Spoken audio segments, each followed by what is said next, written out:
Hello everybody, my name is Hugh Kristiansen. And I'm David Arrowsmith. Today we're going to be talking to you about our final project from Manchester Code's Dishy. So, what is Dishy? Well, suppose you're in town, you're going to your favourite ramen restaurant. You get to the door and you find that it's closed, permanently. How do you find a good ramen spot in a hurry? Dishy is the answer to your problems. Dishy is a web application which aggregates dish ratings. It won't tell you which restaurants are the best in the city, it will tell you where to get the best hot dog in the city. The app has two main features. Rate a dish, where a user can rate the dish they have selected, or find a dish. Users can search for a specific dish in their current location or in one they input. Dishes are shown as a list ordered either by rating or distance. To start things off, we would like to give you a quick demonstration of the user experience in Dishy. As we previously mentioned, Dishy has two main features, the first being find a dish, which you can see here, and the second is rate a dish. We only want registered users to be able to rate dishes, so why don't we start by creating a new user account. So I'll just click here, give just a random username account, an email and a password. Create a new account, and as you can see there's a little notification here as it said the account creation was successful and it signed the new user in. We have a nice little tab at the top corner which displays the username, and the user now has the ability to rate the dish as well as find the dish. In the Rate a Dish page, we needed to consider how to get the location of the restaurant that the user wants to rate. We used two approaches for this. If a device has geolocation turned on, then the user is given the option of selecting whether they are at the restaurant right now, or whether they are not. If they are, then geolocation data is sent to the Yelp Api in order to return a list of nearby restaurants. If, on the other hand, they are not at the restaurant, they can enter an address manually.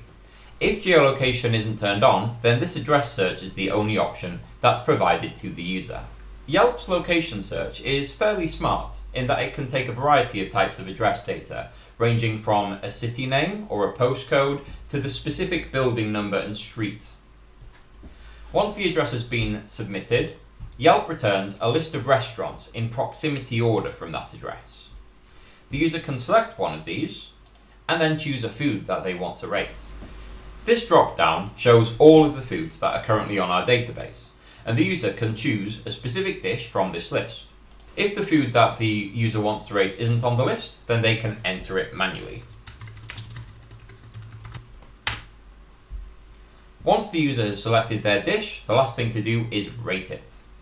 By hitting this button, the rating is submitted to our database, and if it's successfully submitted, then the user is notified. In addition, if a user submits a second rating for the same food at the same place, it will replace the existing record for that user.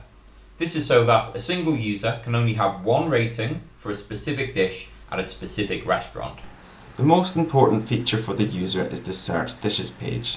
This is where they will find the best food in their location.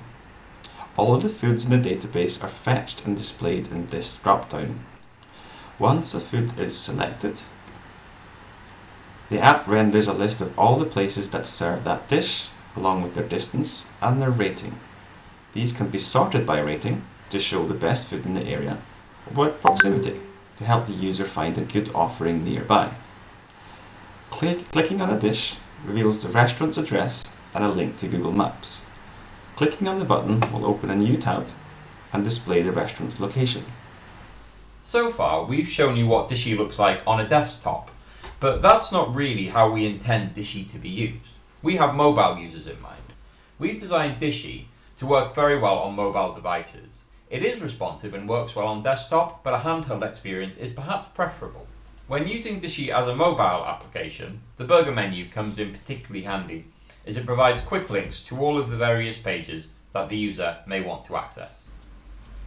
Now we'd like to talk you through some of the problems that we faced while producing Dishy and our solutions.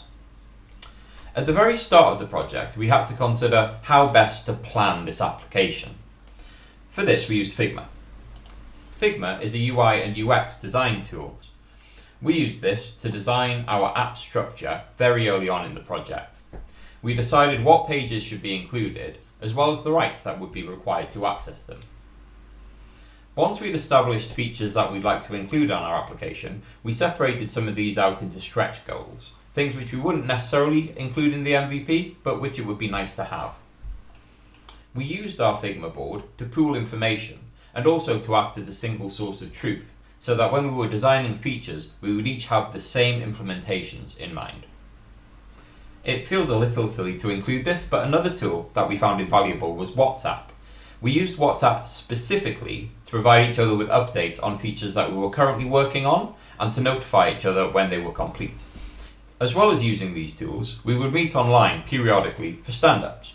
We did this once every couple of days, and would provide each other on updates on the work that we'd done, what we were working on currently, and any blockers that we were currently facing. We'd also meet if there were any specific issues we were having trouble with that would be more easily resolved collaboratively. Throughout the project, we also maintained a consistent branch merge process. Each time one of us was working on a substantially sized change, we would create a new branch for that. We'd give it a meaningful name that made it clear what the branch was for, and once the work was complete, we'd merge it into the central repo. We used React, a front-end library produced by Facebook, to build our front-end. React encourages the use of a component-based architecture. We use this to effectively separate different user interface concerns while building the app. For example, each page of the application has its own directory, within which we have a component for that page, and then a series of subcomponents for elements used within that page.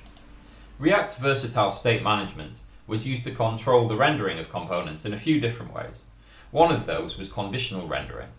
For example, in this review dish page, we have a number of specific booleans which are used to determine which component should render, based on whether the user has geolocation data, as well as other specific parameters. We made some use of React hooks. In particular, we used useEffect to set up state in a number of different components. We also built one custom hook.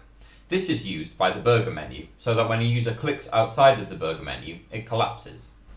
Finally, we used React Router to manage navigation of the site.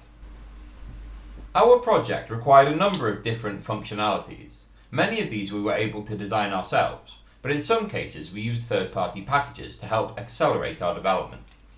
To provide a list of local restaurants on the front end, we used the Yelp API. This tool allows searching and filtering of businesses based on location and other parameters such as business type. Axios was used to handle API responses, converting them from JSON into JavaScript for easy manipulation. A node package called Creatable was used to produce the drop-down that customers use to select specific foods, or to manually enter new foods into the database. And Google Maps was used to provide click-throughs to maps indicating where restaurants are located. So I'd like to talk you through some of the problems encountered and solutions implemented when setting up the backend. Our backend was designed with a MySQL database and built using Express.js with a number of additional frameworks and libraries which we implemented along the way. One of the early challenges we faced was how we would implement the database relationships. We were advised to avoid many-to-many relationships and as such ended up with the design shown in the chart. A user, a restaurant and dish each have a one-to-many relationship with rating. This way, when the front end would make an API call, it would access the user, dish and restaurant data of each rating. To manage a database, we used Sequelize, an object relational management tool which made it easier to handle and interact with the data from the backend. A key feature required for our application was to be able to fetch a list of restaurants when provided with a location. We decided to use Yelp's Restaurant Search API as they offer this service for free as long as you create an account. Doing so provided us with an access token which our API calls send along with the requests to authenticate. To fetch Yelp's restaurant data, we created HTTP GET requests to the business's search endpoint using Node's fetch function. Upon a successful request, the response is converted into JSON format and sent to the front end of the application. Let's take a quick look at how we implemented this functionality. So here we can see the two functions we have created in order to interact with Yelp's business's search endpoint. In both cases, we have queried the endpoint to ensure that the most popular restaurants within a radius of 5,000 meters from a given location are returned. We've also added a URL query which ensures the results are sorted by distance. The key difference between the two API calls is that the first queries by latitude and longitude coordinates, and the second queries by an address, a city, or a postcode. We retrieve these values from the HTTP request parameters. Here is the bearer token, which is stored in environment variables and is needed for authorization of these API calls. Finally, we retrieve the response and convert it to JSON and pass it back into the front end. In order to rate new dishes, we wanted users to sign up and sign into the application. For this, we created a new auth controller which included bcrypt, a library which stores hash passwords in the database, and JWT, JSON Web Token, to implement user authorization. This would allow logged in users to successfully post new ratings.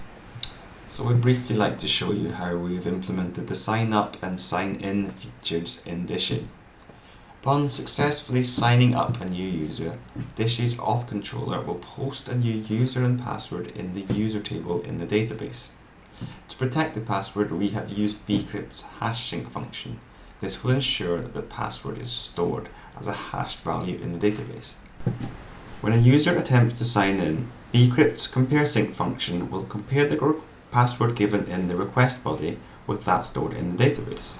If successful, the controller will create a JWT token, which will be valid for a given time and sent back to the front end and stored in the user's context.